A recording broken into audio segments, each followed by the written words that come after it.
Bagaimana Pak ucapan terima kasihnya terhadap dari Bank Aceh?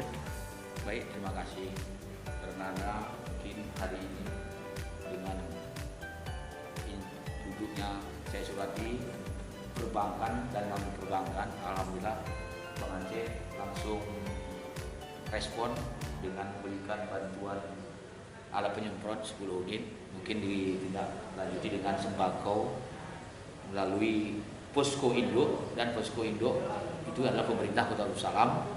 Pemerintah Kota Darussalam langsung membagikan ke yang berhak menerimanya di pendataannya.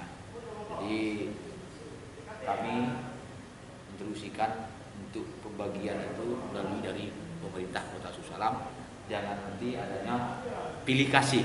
Jadi dengan apa yang terbuka bahwa Bank Aceh telah memberikan 10 alat penyemprotan dan sembako, dan kami akan menyalurkan ke masyarakat yang menengah ke bawah. Terima kasih. Intinya kami berterima kasih pada Bank Aceh, tidak intinya memberikan air bantuannya kepada pemerintah Kota Darussalam.